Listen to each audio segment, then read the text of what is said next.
Bab 16.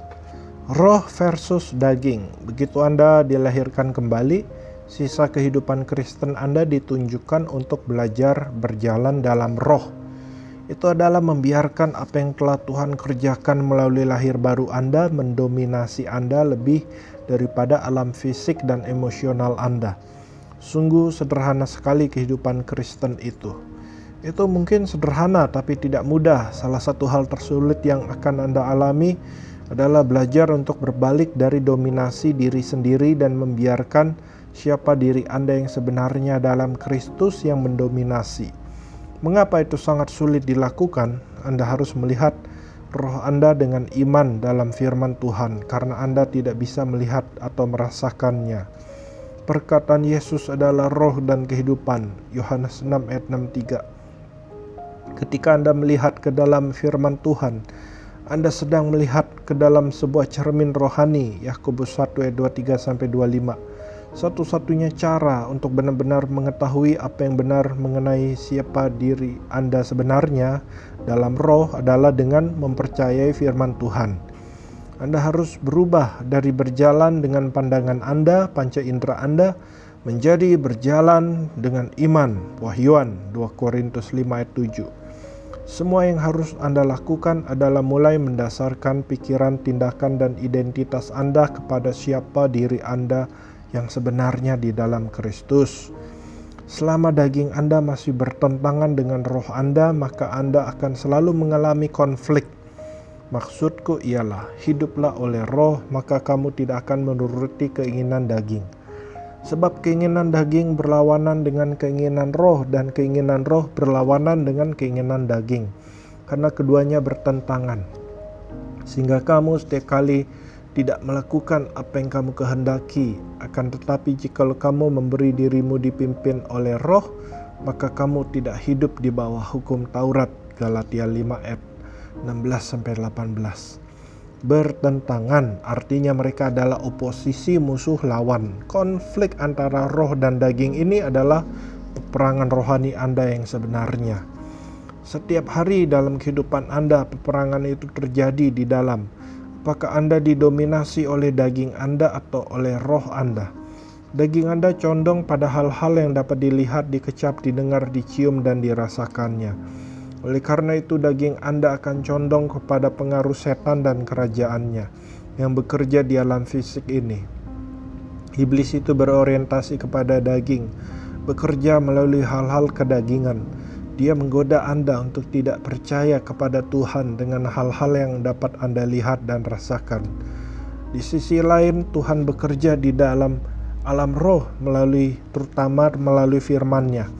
Karena hebatnya pertentangan di dalam diri Anda ini, maka Anda tidak akan bisa melakukan apa yang ingin Anda lakukan. Jadi pilihannya ada dua, entah roh Anda yang mendominasi Anda atau kedagingan Anda. Anda tidak dapat menyenangkan Tuhan dalam daging Anda.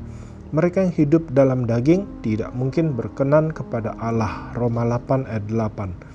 Itu tidak hanya sulit dilakukan, itu mustahil. Itu berarti Anda harus mengenali kedagingan Anda dan mengatasinya. Bukan sifat dasar berdosa.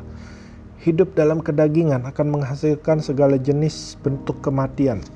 Jadi saudara-saudara, kita adalah orang berhutang, tetapi bukan kepada daging supaya hidup menurut daging, tetapi sebab jika kamu hidup menurut daging, kamu akan mati. Tetapi jika oleh roh kamu mematikan perbuatan-perbuatan tubuhmu, kamu akan hidup. Roma 8 ayat 12-13. Ini tidak hanya berarti kematian secara fisik, dalam kurung ketika roh dan jiwa Anda dipisahkan dari tubuh Anda, namun juga segala sesuatu yang mengarah kepada kematian itu, sebab upah dosa ialah maut. Roma 6 ayat 23. Menurut Alkitab, hasil dari dosa apapun adalah kematian.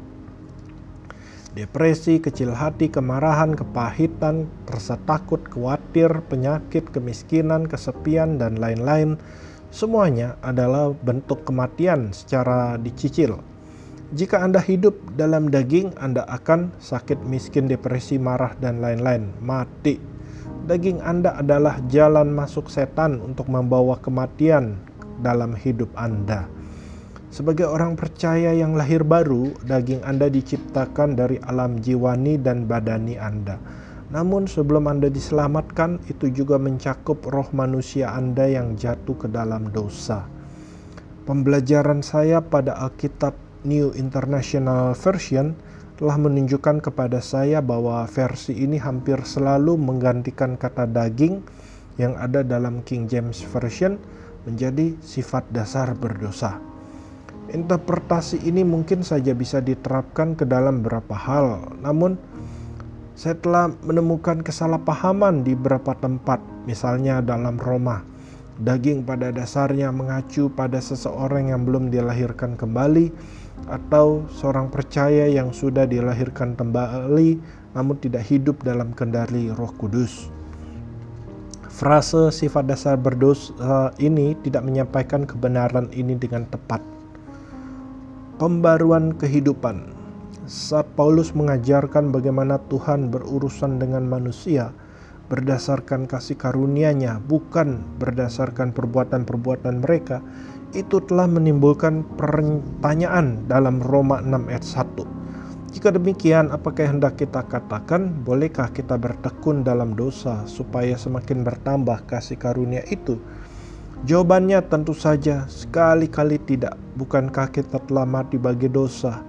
Bagaimanakah kita masih dapat hidup di dalamnya? Roma 6 ayat 2. Roh Anda adalah bagian dari diri Anda yang telah mati terhadap dosa. Tubuh dan jiwa Anda masih bisa melakukan hal-hal berdosa. Namun bagian yang lahir baru tidak bisa melakukan dosa. Atau tidak tahukah kamu bahwa kita semua yang telah dibaptis dalam Kristus telah dibaptis dalam kematiannya? Roma 6 ayat 3. Ayat ini berbicara mengenai dibaptis ke dalam tubuh Kristus dengan Roh Kudus yang menjadi pembaptisnya, bukan baptisan air. 1 Korintus 12 ayat 13. Pembaptis itu berbeda-beda. Demikian juga dengan unsur-unsur yang di dalamnya Anda dibaptis. Setelah mengakui iman dalam Kristus, Anda harus mengikuti Tuhan dan secara fisik dibaptis dalam air sebagai simbol dari apa yang terjadi pada keselamatan. Dan juga Yesus akan membaptis Anda dalam Roh Kudus. Tetapi Roma 6 ayat 3 mengacu kepada bagaimana ketika Anda dilahirkan kembali, Anda ditempatkan dalam Kristus dan Dia dalam diri Anda. Anda menerima Roh Kudus dan Dia menerima Anda. Ketika baptisan ini terjadi, Anda dibaptis masuk ke dalam kematiannya. Perhatikan bagaimana dibaptis ke dalam kematiannya itu otomatis langsung terjadi. Sedangkan berjalan dalam pembaruan tidak terjadi secara otomatis.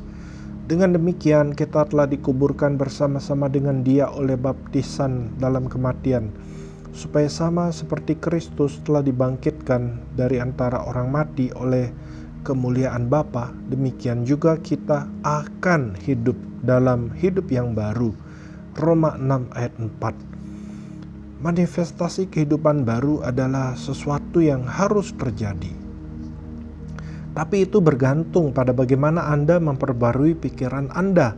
Sebab jika kita telah menjadi satu dengan apa yang sama dengan kematiannya, kita juga akan menjadi satu dengan apa yang sama dengan kebangkitannya. Karena kita tahu bahwa manusia lama kita telah turut disalibkan supaya tubuh dosa kita hilang kuasanya, agar jangan kita menghambakan diri lagi kepada dosa.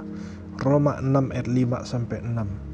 Roh Anda telah mati bagi dosa, tidak bisa berbuat dosa, dan tidak memiliki hasrat untuk berdosa.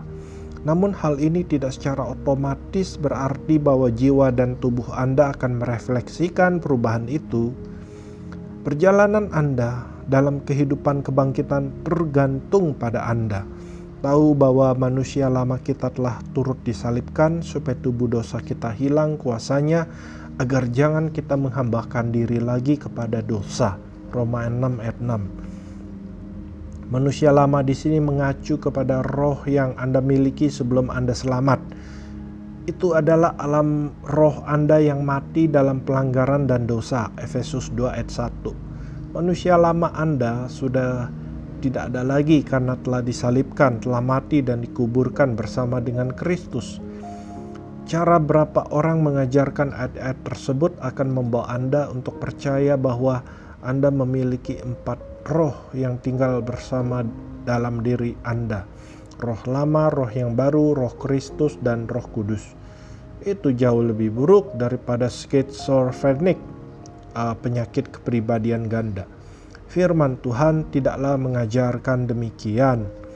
Kebanyakan orang Kristen saat ini percaya bahwa mereka memiliki sifat lama mereka dan sebuah sifat baru mereka. Itu salah, karena manusia lama Anda telah mati dan manusia baru Anda sekarang ini adalah siapa diri Anda dalam roh.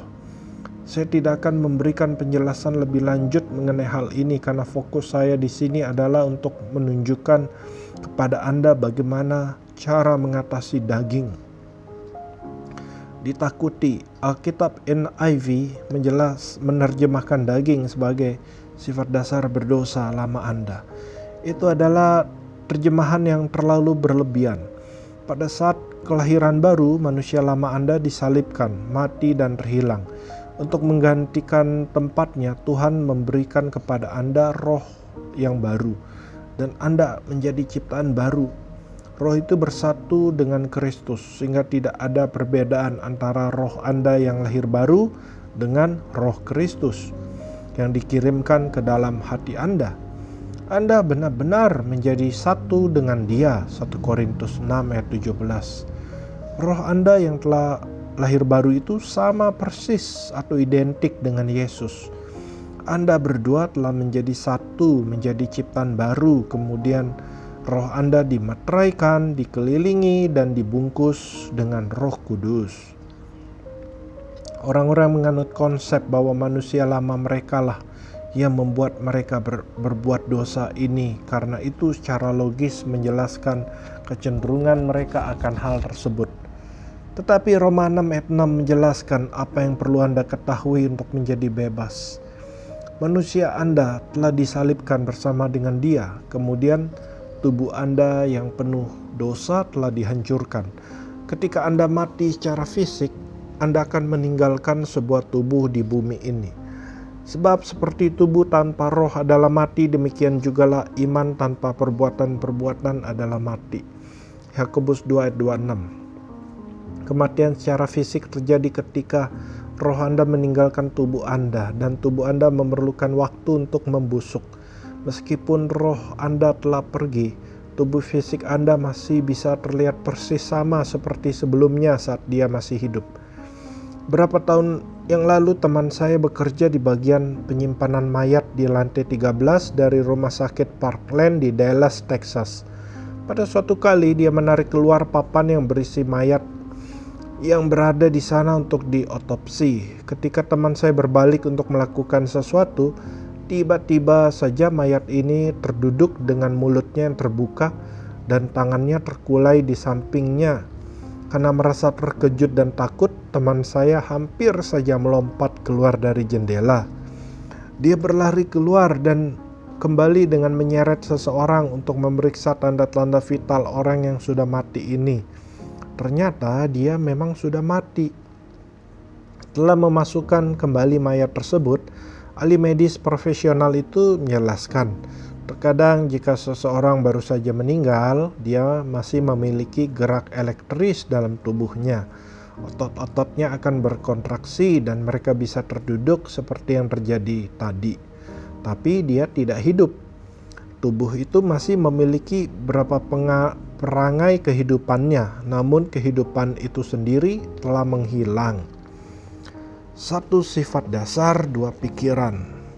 Ketika Anda lahir baru, sifat lama Anda yang suka berbuat dosa telah meninggalkan sebuah tubuh. Itulah sebabnya Anda masih merasakan hasrat untuk berbuat dosa meskipun Anda telah mati terhadap dosa itu.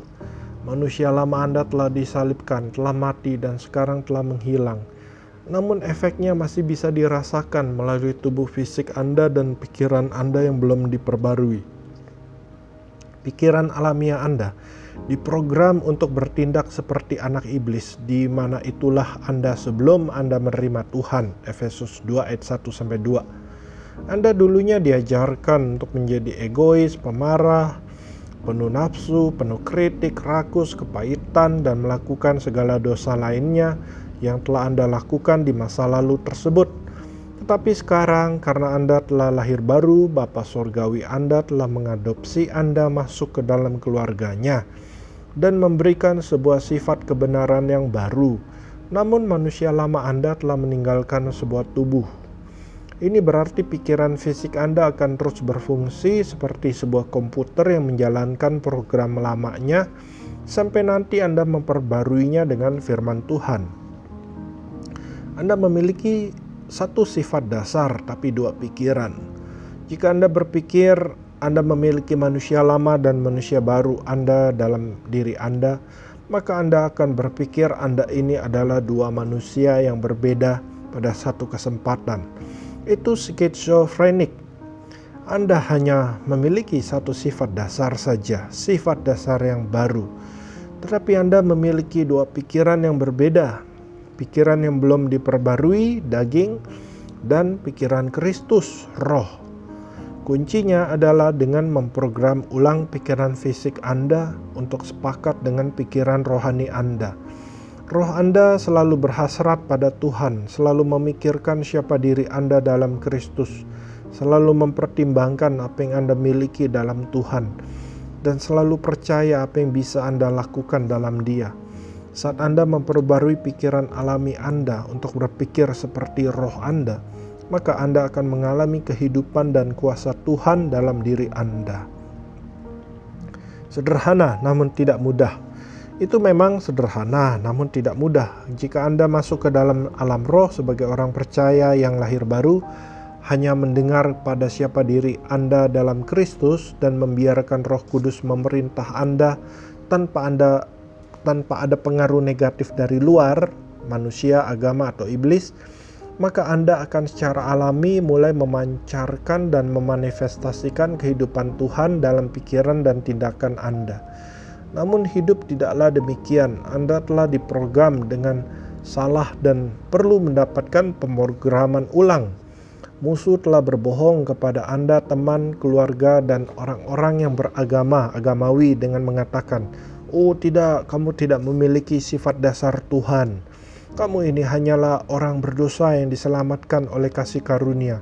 Kamu tidak bisa melakukan hal-hal ini." Suara-suara seperti itu akan terus-menerus menantang Anda untuk tidak percaya pada apa yang dikatakan oleh roh Anda. Oleh karena hal inilah Anda memanifestasikan kehidupan Tuhan dari roh Anda, berbeda-beda tingkatannya, tergantung pada seberapa baiknya Anda memperbarui pikiran Anda. Pikiran fisik Anda memutuskan apakah Anda akan didominasi oleh roh Anda atau oleh kedagingan Anda. Jika Anda tidak memperbarui pikiran Anda dengan firman Tuhan, maka pikiran alamiah Anda secara otomatis akan cenderung untuk melakukan apa yang bisa dilihat, dikecap, didengar, dicium, dan dirasakannya. Anda harus masuk ke dalam firman Tuhan dan menggabungkannya dengan iman agar Anda bisa dipimpin oleh roh Anda. Hiduplah oleh roh, maka kamu tidak akan menuruti keinginan daging. Galatia 5 ayat 16. Mengancingkan baju saya adalah sebuah masalah bagi saya ketika saya masih kecil, sampai akhirnya saya memprogram ulang pikiran saya. Saya tidak yakin apa sebabnya, tetapi ketika saya masih kecil, saya memiliki kesulitan untuk mengancingkan baju saya. Setiap kali saya mulai mengancingkannya, saya melakukan kesalahan. Ketika saya sudah sampai di ujung baju, saya baru menyadari bahwa baju saya telah mengancingkannya dengan salah dan saya harus mengulanginya lagi. Namun hari ini saya tidak memiliki masalah mengancingkan baju saya lagi. Saya sering memakai baju yang memiliki kancing dan mengancingkan kancingnya dengan benar tanpa perlu berpikir lagi.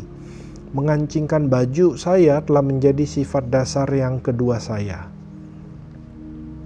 Anda bisa salah menganggap sesuatu yang telah menjadi sangat alamiah bagi Anda hari ini sebagai sifat dasar Anda. Ketika pada kenyataannya itu adalah sesuatu yang telah Anda pelajari. Alasan Anda masih melakukan hal-hal yang Anda selalu lakukan adalah karena Anda belum memperbarui pikiran Anda.